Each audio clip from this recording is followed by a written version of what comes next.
Pessoal, vamos continuar nosso componente aqui. A gente tinha parado, a gente tinha deixado pronto já bastante coisa, inclusive já dá até para usar dessa forma aqui. Porém, ainda não está muito profissional, né? Vamos deixar isso um pouquinho melhor. E só lembrando que a gente estava exibindo dados fixos, né? E a gente alterou o componente para exibir dados dinâmicos, ou seja, dados que venham de uma fonte externa, um banco de dados, um arquivo de texto externo, um JSON, né? Só que o ideal é a gente deixar esse componente suficientemente pronto para exibir tanto um objeto, que seja uma lista, como um dado fixo, né? Como uma palavra, um número. Porém, com essas alterações aqui que a gente fez, ele só vai exibir, por enquanto, informações que se assemelharam a uma lista, tá? Essa forma que a gente criou ele aqui, ó, ele só está exibindo um objeto lista. Então vamos alterar esse componente para ele ser capaz de exibir também um dado simples, assim como estava quando a gente iniciou a escrever o código. Eu vou copiar essa div, eu posso colocar ela em cima e embaixo, eu vou preferir jogar ela aqui em cima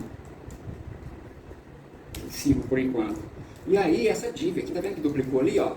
Vou até dar um espacinho aqui, vou dar um espaço aqui, ó, duplicou lá. Beleza? Porque eu dupliquei ela, mas não fiz mais nada. Então, essa div aqui vai ser responsável por exibir uma palavra só, caso eu mande lá do componente Py uma palavra só, né? Um dado fixo. Então, eu tenho que tirar ele daqui de dentro. Ali, pronto. Ele não tem mais o CSS, porque o CSS ele é aplicado a partir dessa div aqui, tá? Vou dar um enter aqui, fica mais fácil de ler. Agora, pessoal, eu tenho que fazer o quê? Eu tenho que apagar aqui o for, porque ele não vai precisar do for, né? Ele vai exibir um dado fixo. Então eu vou tirar o for dessa div. A gente volta a ter somente lá o span, né? A div abrindo e fechando e o span. Vamos ver se a gente concatena isso aqui.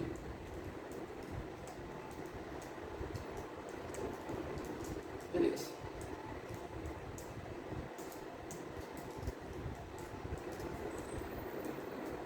E agora, aonde é exibida a informação, a gente volta a exibir o pcontent, tá?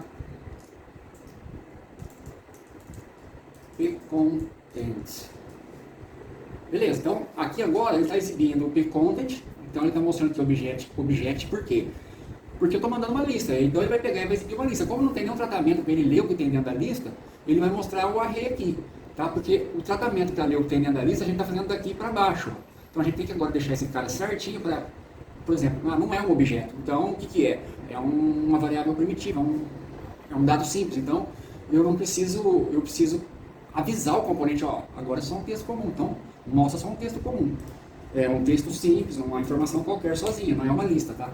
Então, eu tenho que vir aqui no dash component e aqui, ó, tá vendo aqui que eu estou falando que ele é um objeto? Então, foi para isso que eu criei essa variável. Então, quando for uma instância, por exemplo, quando o conteúdo que eu estou mandando do Py for uma instância de um objeto, eu vou setar essa variável aqui.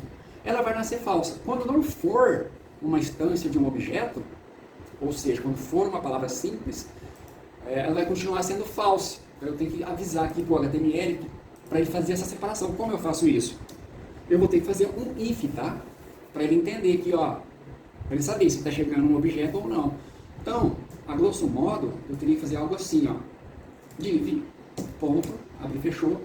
Aí eu vou pegar esse cara aqui, ó, vou descer aqui embaixo, por enquanto, tá? Depois a gente muda isso.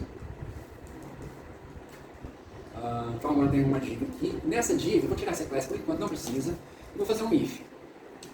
Asteriscos ng if. Aí eu vou perguntar sobre a variável lá, ó.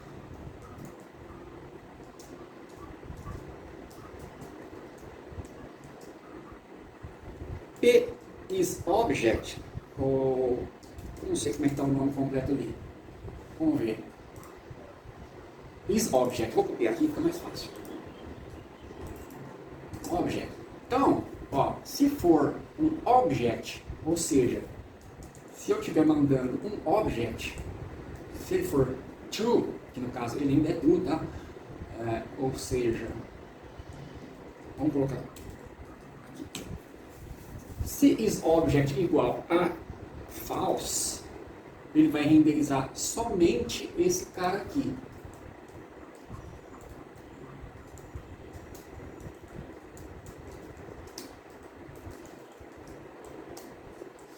Então, se for falso, ele vai renderizar só esse cara.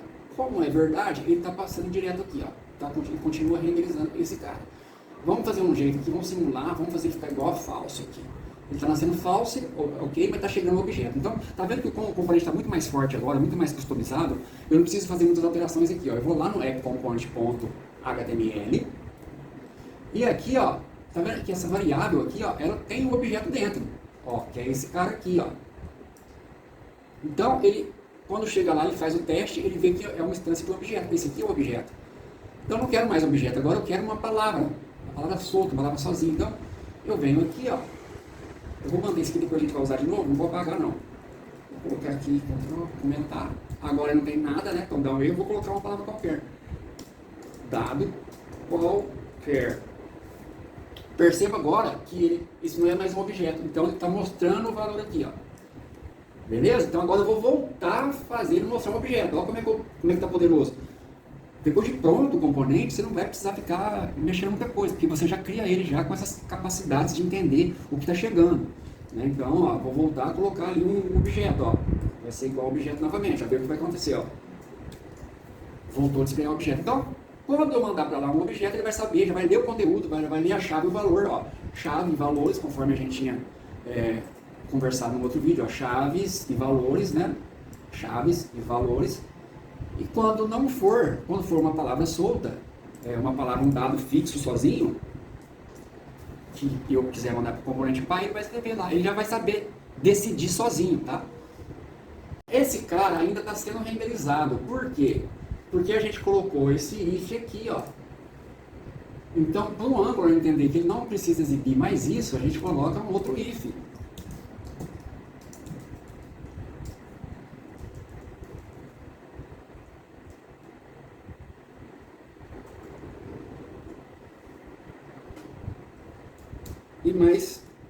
E fecha aqui, ó.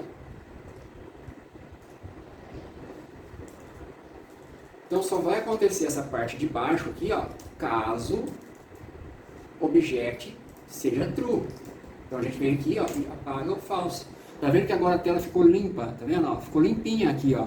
Porque agora eu estou mandando um dado simples, um dado qualquer, uma palavra fixa. Então ele vai chegar aqui e ele vai entender.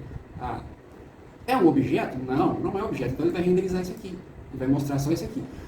Quando for um objeto, ele vai renderizar essa parte de baixo. Certo? Mas o objeto é falso. Então ele nem vai... Ele simplesmente vai processar aqui e vai embora. Ele vai ignorar essa div aqui. Agora vamos lá no appComponent, que é o pai, e vamos mandar de novo um objeto complexo, né? A nossa lista para lá. Beleza, agora sim, ó, ele está mandando o objeto. Ele não está mais sujando a tela, renderizando os dois. Ele agora ficou mais inteligente, digamos assim. Então, se chegar uma palavra sozinha, ele vai mostrar só aquela palavra. Se chegar uma lista, ele vai mostrar só a lista. E acabou, tá? Então, ó, voltando aqui, ó. Aliás, nem precisa mais vir aqui fazer nada, ó. Essa parte meio que está pronta. Vou só no appComponent e vou voltar a mandar um dado simples para lá, ó. Vou comentar esse cara aqui e vou mandar de novo teste component. Tá aí. Então o nosso componente agora está sabendo se está chegando uma palavra ou um objeto e está mostrando, renderizando no browser o que tem que ser renderizado, tá? E não juntando, misturando os dois. Então, pessoal, já deu para vocês entenderem a força da componentização, né? Com esses vídeos simples. E a gente vai deixar um pouquinho melhor ainda, tá? A ideia é fazer ele ficar mais poderoso ainda. Porém, já deu 14 minutos de aula, de vídeo, eu quero esse vídeo mais curto um pouco. Então, depois eu vou voltar com outro vídeo, tá? Com mais aperfeiçoamento desse componente. Ok? Até a próxima.